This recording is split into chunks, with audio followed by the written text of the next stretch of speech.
এসিবাবু। নমস্কার। এসিবাবু, বিয়ে মামলা লাস্ট হিয়ারিং হয়েছে, আমি যদি ভুল না হই 8ই সেপ্টেম্বর 2025 অর্ডার রিজার্ভ আছে বলা হয়েছে, কিন্তু আজকে 3 মাসের বেশি অতিক্রান্ত হয়ে গেল। রায় কবে নাগাদ আসতে পারে, কি আপডেট আছে আপনাদের কাছে রাজ্যের সরকারি কর্মচারী শিক্ষকদের জন্য, যদি একটু বলেন।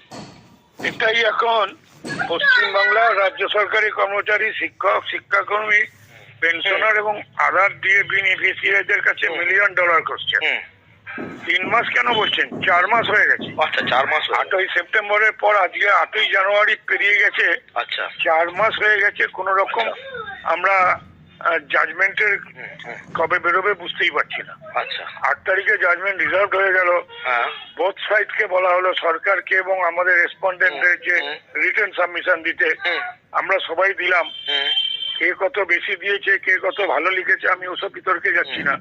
প্রত্যেকেই তার রিটার্ন সাবমিশন জমা দিয়েছে। আচ্ছা, এখন তো জজ সাহেবদের কাজই ছিল যতগুলো রায় দিয়ে সংক্রান্ত বেরিয়েছে ট্রাইব্যুনাল থেকে হাইকোর্ট, সেগুলো পড়ে এবং সুপ্রিম কোর্টের যা আর্গুমেন্ট হলো, সুপ্রিম কোর্টে তো একবারে এক্সক্লুসিভ কম্প্রিহেন্সিভ আর্গুমেন্ট হয়েছে। আচ্ছা, কারোর পক্ষ থেকে কিছু বলার আর বাকি ছিল। হ্যাঁ, সেটা তো আমরা দেখিয়েছি। তাহলে সেই রায়গুলো রেকর্ড হয়ে আছে, সেই হিয়ারিং গুলো আর্গুমেন্টটা রেকর্ড হয়ে আছে। সেই রেকর্ডটাকে দেখে একটা জাজমেন্ট তৈরি করে সেটাকে রিড আউট করা। আচ্ছা, এবং তার জন্য একটা ডেট ঠিক করা। আচ্ছা, কিন্তু আজ অব্দি আমরা দেখতে পেলাম কোনো উচ্চবাচ্য পাচ্ছি না। আমি কিন্তু অন্যান্যদের মতো রোজ রোজ এসে বলছি এই কাল বেরিয়ে যাচ্ছে, পরশু বেরিয়ে যাচ্ছে, না বেরোলে ভগবান জানেন, এই ধরনের কথা বলি না। আপনি সুবীরবাবু জানেন, আমি মোটামুটি খবর সংগ্রহ করে তখনই কথা বলি। কোনো আপডেট আছে কি এই মাসের মধ্যে? আমি দিল্লিতে আমাদের লয়ার যিনি অ্যাডভোকেট অন রেকর্ড, তার সঙ্গে যোগাযোগ করেছিলাম, এবং কলকাতার যিনি আমাদের বরাবর মামলাটা করছেন, দিল্লিতে যিনি যাচ্ছেন, তার সঙ্গে কথা বলেছিলাম। একটা খবর জানতে পেরেছিলাম, মাঝখানে জজ সাহেবদের মধ্যে একজন একটু অসুস্থ হয়ে পড়েছিল। কিন্তু তারপরে ডিসেম্বর মাসে ছুটি গেল, সবই গেল, এখন তো জাজমেন্টটা না বেরোনোর কোনো কথাই নেই। তাতে যেটুকু জানতে পারলাম যে এই জানুয়ারি মাসে বেরোবার সম্ভাবনা রয়েছে।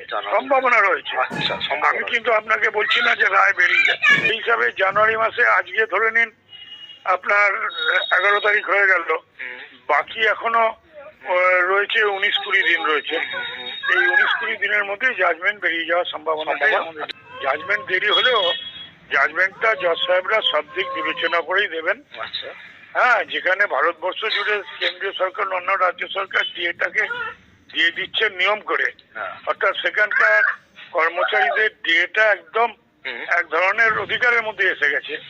এমন কোনো জাজমেন্ট দেবেন না যে তার অন্যথা ঘটে। ফলে ডিএটা পশ্চিমবাংলাও দিতে হবে এমন কথা সুপ্রিম কোর্টও বলবে। এবং যে দুয়ার রোপা 2009-এ আমাদের বকেয়া ডিএম নিয়ে মামলা, সেটা এআইসিপিআই কে বাদ দিয়ে সরকারের পক্ষে যাওয়ার কোনো রাস্তা থাকবে। আচ্ছা, তাহলে এই পর্যন্তই আপডেট আছে আপনাদের? আপডেট আছে। অসংখ্য ধন্যবাদ।